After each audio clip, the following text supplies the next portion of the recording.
Bonsoir à tous. À la une de l'actualité ce jeudi 17 janvier 2013, 52 ans après son ignoble assassinat, les Congolais se souviennent, comme si c'était hier, de Patrice Emery Lumumba. Plusieurs personnalités, dont le chef de l'État, lui ont rendu un hommage mérité ce jeudi au monument érigé en sa mémoire à Limete. Une commémoration qui intervient à un moment où sa famille biologique a saisi la justice pour connaître la vérité sur ses crimes. Ils sont nombreux, ces Congolais qui se réclament des Lumumba et des Kabila. Que reste-t-il de la lutte de Patrice Emery Lumumba 52 ans après? La réponse dans cette édition. À Kampala, les délégués de Kinshasa et du M23 ont enfin signé et accepté un ordre du jour des négociations qui comprend 4 points dans l'examen de l'accord signé le 23 mars 2009 entre Kinshasa et la rébellion du Congrès national pour la défense du peuple. Enfin, le groupe de presse Le Potentiel change de dénomination. Il s'appellera désormais Groupe Mediaset. Ce changement a été annoncé par son promoteur, le sénateur Modeste Mutinga Mutushai, au cours d'une cérémonie d'échange des vœux avec son personnel mercredi au restaurant Gabriela à Kitambo. Voilà pour les sommaires. Mesdames et messieurs, vous informer est notre devoir. À Kampala, les délégués du gouvernement et ceux du M23 se sont finalement mis d'accord sur l'ordre du jour des négociations. Il comprend l'examen de l'accord du 23 mars 2009 entre Kinshasa et la rébellion du Congrès national pour la défense du peuple, CNDP, la situation sécuritaire du pays et la situation sociale, politique et économique. Hier mercredi, la médiation ougandaise a invité le M23 à lancer le débat. C'est ce qu'a fait le chef des délégations, François Rukogoza, en lisant un long texte, une sorte de déclaration politique générale où les M23 expliquent sa vision des élections de novembre 2011, critique l'organisation de l'armée, de la police, des services de sécurité. Il est aussi entré dans les détails de la justice, de la Cour constitutionnelle qui n'existe pas encore et dans la gestion du pays jusque dans les contrats miniers. 17 janvier 1961, 17 janvier 2013, cela fait exactement 52 ans depuis l'assassinat de Patrice Emery Lumumba. Pour lui rendre un hommage digne de son rang au premier ministre du Congo indépendant, le chef de l'État, les membres du gouvernement, partis politiques et les diplomates accrédités en République démocratique du Congo et tous les nationalistes se sont donné rendez-vous ce jeudi à la place Échangeur. Des gerbes de fleurs ont été déposées en mémoire de cet héros national au pied du monument qui porte son nom. Nos reporters qui ont participé à cette cérémonie rapportent. Cérémonie émouvante mais pleine de signification. Devant la statue de celui qui a donné sa vie pour l'indépendance du pays, officiel et anonyme s'incline pour les hommages dus à son rang. Patrice Emery Lumumba n'est pas mort, il est vivant à travers ses idées. Le président de la République s'est rendu lui-même sur les lieux. C'est lui qui donne le ton en déposant sa gerbe de fleurs, suivi du président de l'Assemblée nationale, du Premier ministre et quelques membres du gouvernement, ainsi que des personnalités venues eux aussi saluer la mémoire du héros national. Dans toutes les lèvres, le refrain est le même. Patrice Emery Lumumba reste un modèle de constance politique et surtout de dévouement pour la cause nationale. L'homme est à juste titre considéré comme le père du nationalisme, celui qui avait le courage de dire non aux Occidentaux et de dénoncer toute manœuvre qui allait dans le sens de démembrer le pays. C'est la libération du Congo du régime colonialiste. C'est l'émancipation totale du pays. Et nous sommes certains que nous saurons très bien marcher. Parce que cette indépendance du Congo ne signifie pas chasser les Belges du Congo ou nous séparer de la Belgique. Mais au contraire, nous voulons constituer un gouvernement sous... Le 17 janvier 2013 appartient à l'histoire. Le rendez-vous est fixé à la même période, au même endroit. Pour quelques personnalités rencontrées sur les lieux de la cérémonie, Patrice Emery Lumumba a réellement lutté pour l'indépendance de la République démocratique du Congo. Il mérite à ce titre les hommages de toute la nation. Je vous propose ces propos recueillis par Nadine Mbousso et Cédric Idimbu. Voilà pourquoi on s'est toujours attaqué aux nationalistes. On les a toujours assassinés, mais ceci ne nous a pas découragés. Nous avons le continuateur aujourd'hui de Joseph Kabila et tous les partis nationalistes sont derrière lui afin qu'il réalise ces projets des grands esprits qui sont Patrice Emery Lumumba, Laurent Désiré Kabila, Simon Kimbangu. Voilà pourquoi nous sommes là.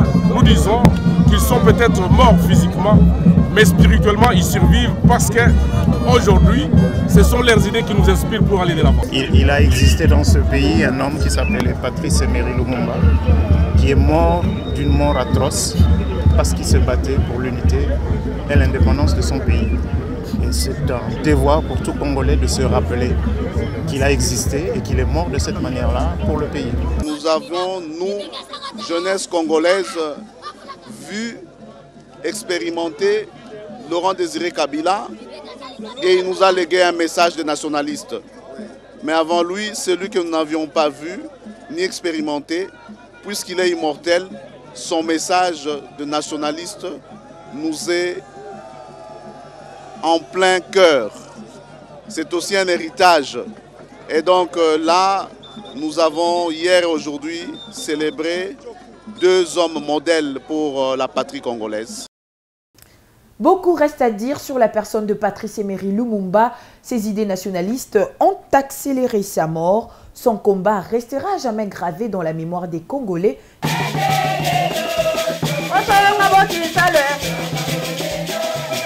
La Convention des Congolais unis est unanime. Les valeurs pour lesquelles Patrice Emery Lumumba et Musée Laurent Désiré Kabila se sont sacrifiés doivent être préservées.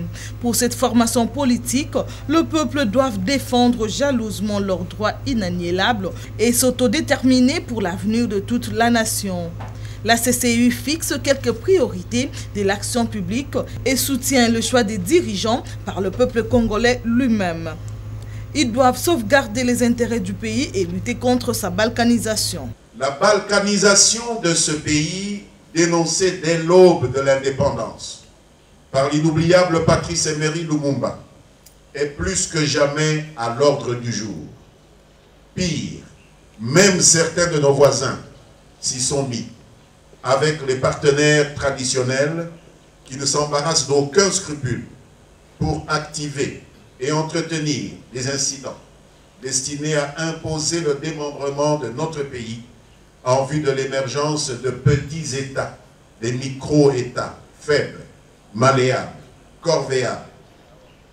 Derrière le paravent d'une prétendue contribution à la pacification de l'Est du Congo, certains s'évertuent à imposer au gouvernement congolais des accords anticonstitutionnels avec des criminels comme ceux du M23, pourtant étiquetés associations terroristes et criminelles par la communauté internationale. Le parti cher à Lambert Mende est persuadé que face à une adversité de plus en plus cruelle et audacieuse, la condition sine qua non de terrasser les ennemis de la paix demeure l'engagement de chacun des Congolais pour le combat de la cohésion nationale et de lutter contre l'agression extérieure.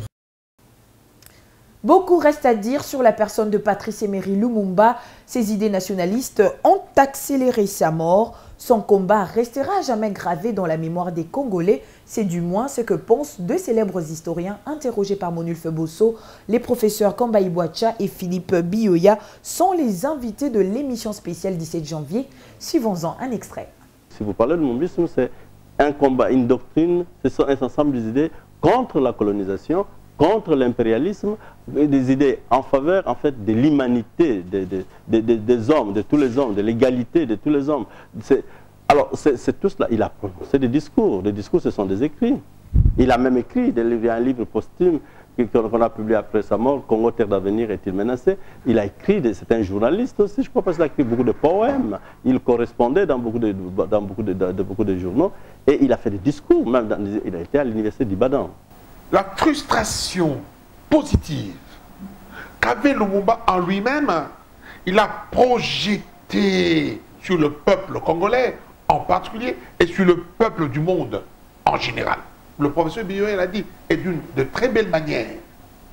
Maintenant, la pensée. Pensée et mot, pour le dire, c'est simultané. Il n'y a pas d'abord la pensée et ensuite les mots. Non. Et ces phrases qui sonnent tel un coup de massue, déjà à l'époque, Lumumba n'arrêtait de prévenir ses contemporains sur le projet de balkanisation de la RDC. Patrice Emery Lumumba lui-même l'a relevé pendant qu'il prononçait son discours le 30 juin 1960, le jour même de la proclamation de l'indépendance du pays. On l'écoute. Les complots étaient déjà faits, les plans étaient déjà établis. C'est d'imposer un gouvernement contre la volonté du peuple. La Belgique désire balkaniser ce pays. L'éclatement du Congo, c'est demain. Patrice Emery Lumumba, assassiné en 1961, a été proclamé héros national en 1967. Le premier ministre de la RDC reste-t-il encore dans la mémoire des Congolais? Quel patrimoine a été érigé pour se souvenir de cette personnalité historique? Et la famille biologique du disparu trouve-t-elle son compte? Toutes ces interrogations trouvent une réponse dans cette analyse signée José Martin Gandoubouyamba. Le premier ministre du Congo indépendant, une personnalité nationale devenue finalement internationale. Assassiné en 1961, Patrice Emery Lumumba a été proclamé héros national par Joseph Désiré Mobutu en 1967. 46 ans après, cet homme mérite l'honneur pour sa lutte. Une lutte dont les contenus est diversement apprécié. Grâce à Lumumba et ses compagnons, la République démocratique du Congo a accédé à la souveraineté nationale. Beaucoup de Congolais estiment que le pays n'était pas prêt à l'accession à l'indépendance en 1960. Cette personnalité emblématique a été assassinée une année après la date historique du 30 juin 1960. 52 ans après, la famille biologique de l'illustre disparu n'arrête de remuer le couteau dans la plaie. Elle demande que justice soit faite. Un procès contre tout commanditaire et exécutant du meurtre de Patrice Emery Lumumba est en vue pour rétablir la vérité.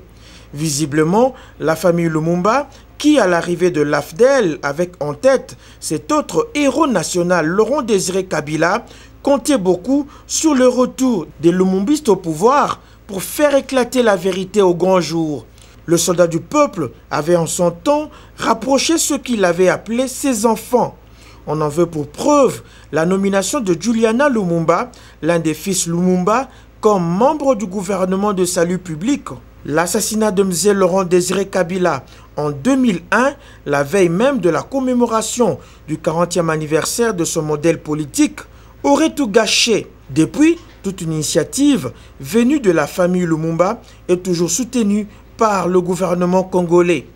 Avant l'ouverture proprement dite du procès, une délégation des fils Lumumba était reçue en audience dernièrement par le Premier ministre Augustin Matata Ponyo. Que retiennent alors les Congolais de Patrice Emery Lumumba? Pour celles des personnes interrogées par nos reporters, le souvenir du héros national sont encore vivaces. Lumumba a bien voulu matérialiser seulement la vision de Simon Kimba.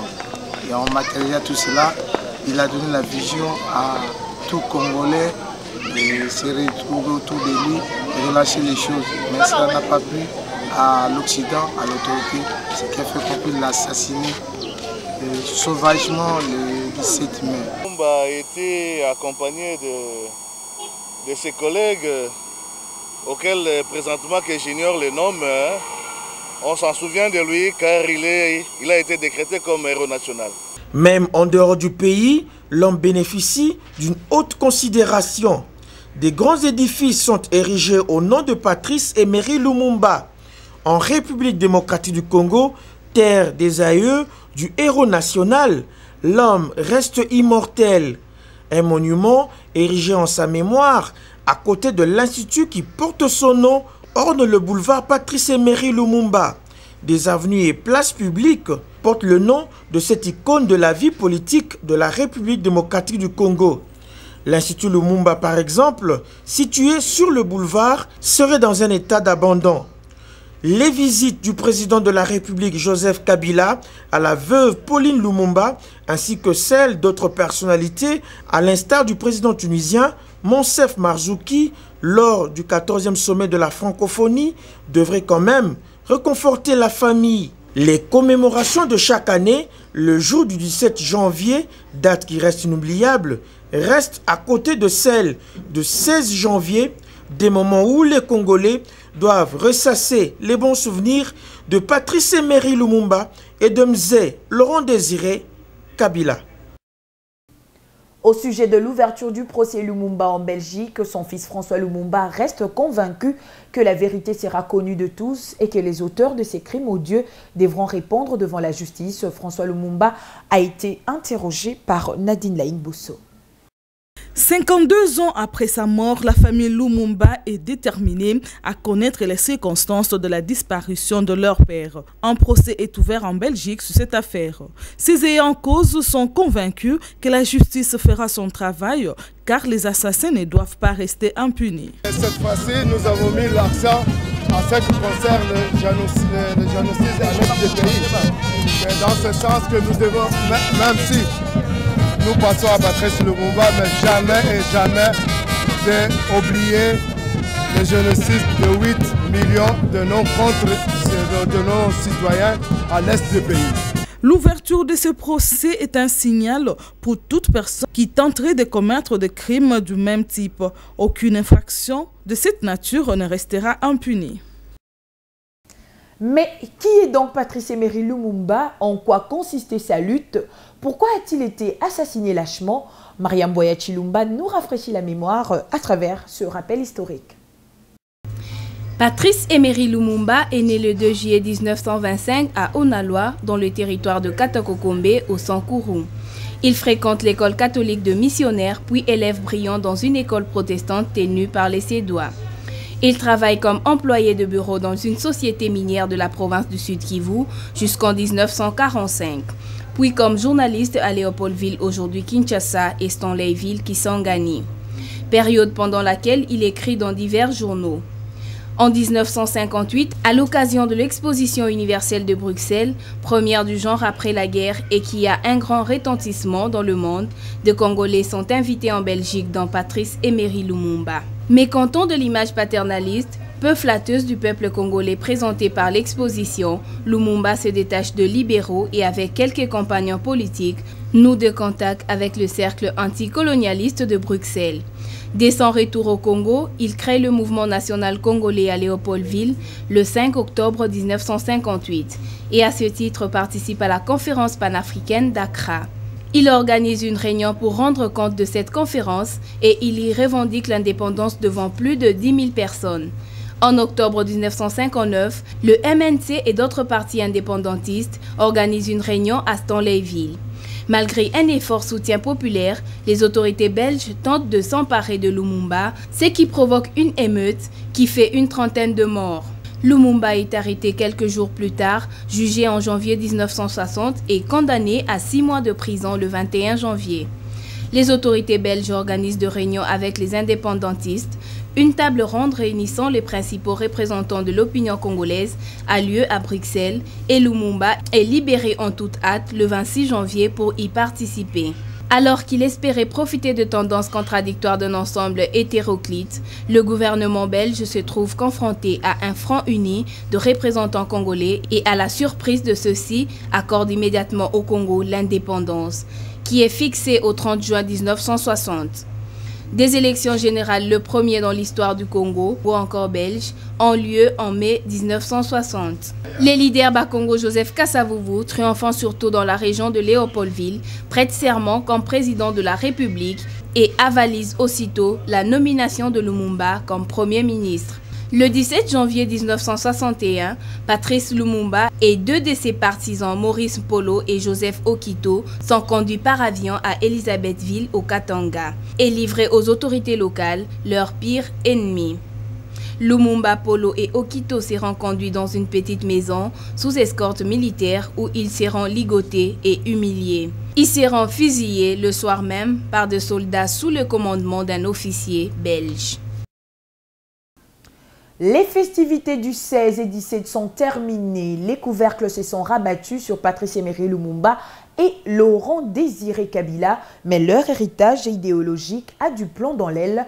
Pire encore, ceux qui se réclament d'eux ne justifient pas cette prétention pour des motifs faciles à deviner. Suivant à ce propos ce commentaire de la rédaction sous la voix d'Oscar Bakandoa. Twakajika Bonso.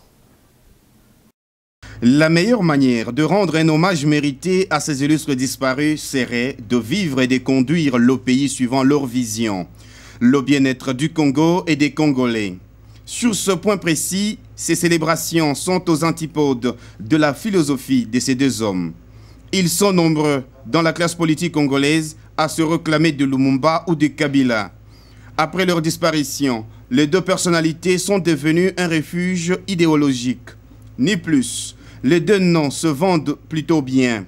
Ils étaient nombreux à s'épavaner dans les places publiques de Kinshasa pour clamer leur lumumbisme ou kabylisme, comme s'il suffisait de le dire pour le vivre. Il ne suffit pas d'arborer l'effigie d'un héros national pour se dire qu'on est de lui. Encore faudrait-il se conformer à sa vision, à son combat, à son idéal. Les deux hommes se caractérisaient par l'amour du Congo, au point d'en payer le plus lourd tribut, leur élimination physique.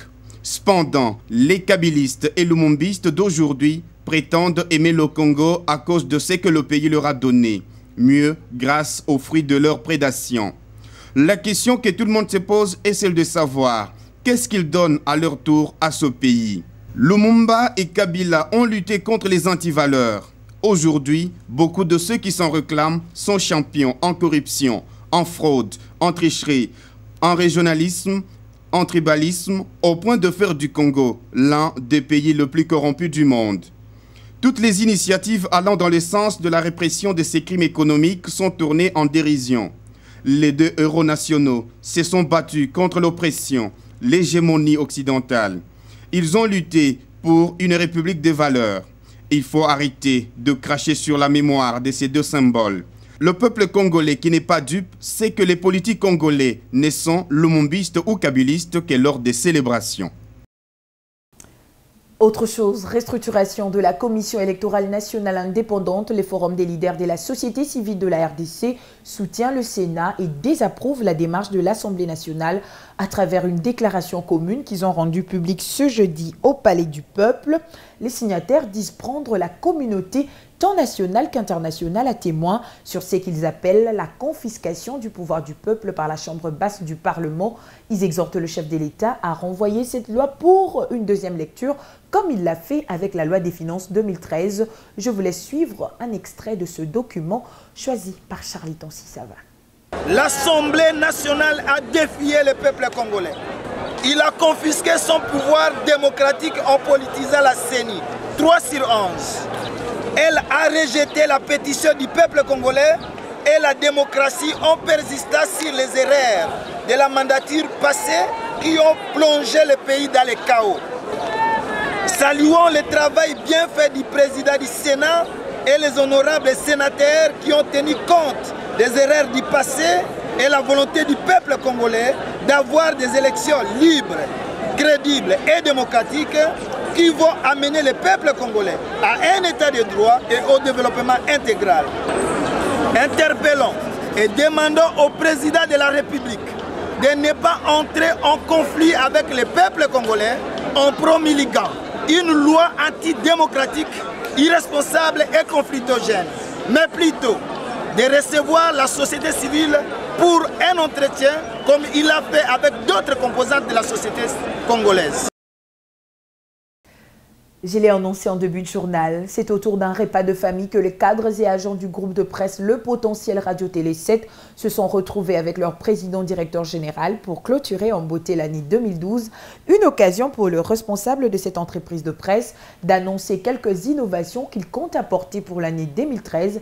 Les sénateurs Modeste Mutinga Mutushai a invité le personnel du groupe Média 7 à plus d'assiduité. Cette cérémonie d'échange de vœux s'est déroulée mercredi au restaurant Gabriela à Kitambo, comme nous le disent Rosa Wazi, Cédric Idibo. C'est un bon père de famille que Modeste Mutinga, patron du groupe de presse Le Potentiel, a réuni autour de lui les personnels de son entreprise. Prenant la parole, il fait le bilan de l'année 2012. Modeste Mutinga annonce qu'il a changé la dénomination de son groupe de presse qui devient Groupe Média 7. Il comprend Le Potentiel, Télé 7, Radio 7 ainsi qu'un site web, Le Potentiel Online. Tous ces changements ont été apportés dans le but d'améliorer la qualité du service afin de satisfaire le public congolais. 2012 s'est achevé, 2013 débute, le groupe Média 7 entend donner à son fidèle public un travail qui répond à leurs attentes, rassure Modeste Mutinga. Ces derniers avaient aussi auparavant demandé une minute de silence en mémoire des confrères disparus. Nous sommes convaincus que nous sommes une grande famille. Ne peut laisser passer inaperçu un temps de renouvellement de l'année, un temps de renouvellement des vœux pour la santé, la prospérité et si possible pour le progrès. Je voudrais profiter de cette occasion également pour vous dire que l'année qui vient de s'écouler n'a pas été une année facile, mais parce que nous commençons une année nouvelle, nous n'avons pas le droit au découragement. Nous devons reprendre de l'élan, nous devons nous serrer les coudes, nous devons être plus responsables pour que cette crise ne puisse nous emporter, pour que cette crise n'emporte pas du tout notre entreprise. À leur tour, les agents du groupe Média 7 promettent de donner le meilleur d'eux-mêmes pour atteindre les objectifs assignés. C'est toujours intéressant que le patron du journal, le fondateur, vous invite à communier avec lui pour une début d'année. Et c'est l'occasion aussi de s'échanger de vœux, évidemment, de projeter l'avenir. Tout ce qu'on peut souhaiter, c'est que le potentiel, déjà par rapport à ce qu'il est, c'est un grand groupe. C'est un grand groupe qui regroupe aujourd'hui la radio, la télévision, le journal papier. Bon, tout ce qu'on peut espérer, c'est que l'année 2013 nous apporte des nouveautés. Le potentiel qui devient le groupe Média 7 vient avec des grandes ambitions, notamment consolider d'abord sa place dans l'espace médiatique congolais à travers l'audience du journal Le Potentiel et celle de Télé 7 et même de Radio 7 aussi. Nous voulons aller au-delà et nous voudrions surtout que nous soyons l'image même de l'information exacte, impartiale, aussi bien sur la RDC que sur ce qui se passe dans le monde. Comme en pareille circonstance des fêtes, un bon repas de famille a été servi, question de saler l'engagement pris par chacun. Et pour associer l'utile à l'agréable, la danse était au rendez-vous pour confirmer cette ambiance des familles qui règne au sein du groupe Média 7. Comme vous les voyez, ces groupes renferment d'autres talents au-delà de talents journalistiques.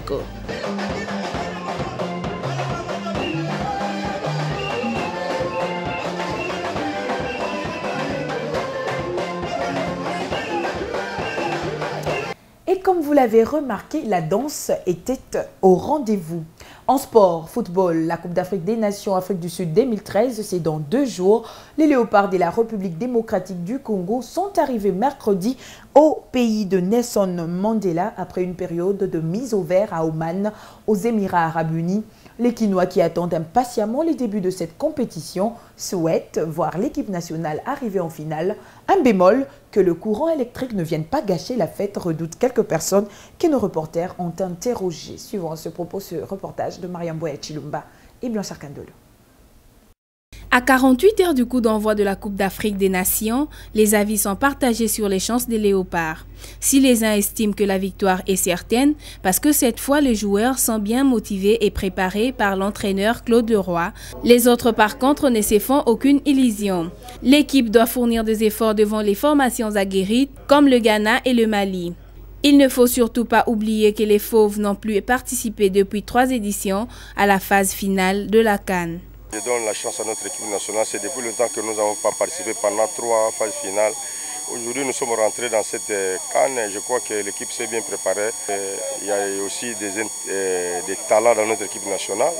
Le sélectionneur a convoqué beaucoup de jeunes professionnels qui jouent dans des divisions supérieures en Europe. Et je crois que nous souhaitons bonne chance à notre équipe nationale. Un autre souci entre les esprits de Quinois, c'est l'électricité qui risque de gâcher la fête au pays. Les personnes rencontrées exhortent le gouvernement à prendre des mesures appropriées pour la fourniture de courant électrique pendant toute la CAN. On ne peut pas attendre la dernière minute pour bien faire, regrettent ses supporters. Toutefois, ils encouragent la sélection nationale à donner de meilleurs résultats pour l'honneur du pays. En dehors de nos frontières, en Mali, l'annonce de l'envoi des troupes de la CEDEAO n'a pas laissé indifférents les Bamakois qui, pour eux, cette intervention militaire pourra rétablir la paix dans leur pays, qui a tant souffert des affres de la guerre. Africa 24.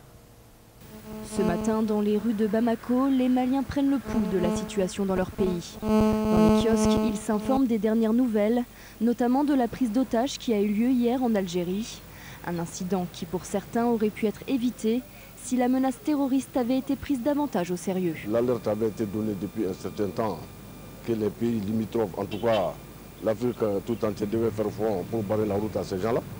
Dès lors que ça n'a pas été suivi, l'Algérie hésitante vraiment se retrouve dans cette situation de mon point de vue. Les troupes africaines seulement ne suffisent pas, il faut l'intervention de tout le monde, de tous les autres pays, y compris les Américains, y compris les autres Occidentaux qui sont réticents, qui ne veulent pas, qui ne s'arrêtent pas à apporter leur aide seulement, mais qui interviennent militairement aussi. Donc avec les problèmes algériens maintenant, tout le monde saura que ce qui se passe au Mali, c'est du sérieux. La France est pour le moment le seul pays à s'être engagé militairement au Mali. Mercredi, après 6 jours d'offensives aériennes, les premières troupes ont été déployées au sol. Une réunion extraordinaire des chefs militaires de la CEDEAO s'est ouverte ce mardi à Bamako, à la suite de quoi les pays membres ont annoncé le déploiement de contingents militaires en renfort.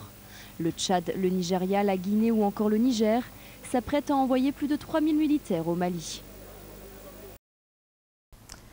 Et c'est sur cette note que nous mettons fin à cette édition. Merci à vous tous de votre aimable attention. Le reste de l'actualité, vous le savez, sur www.lepotentielonline.com. Bonne soirée sur les ondes de la télévision républicaine. Au revoir.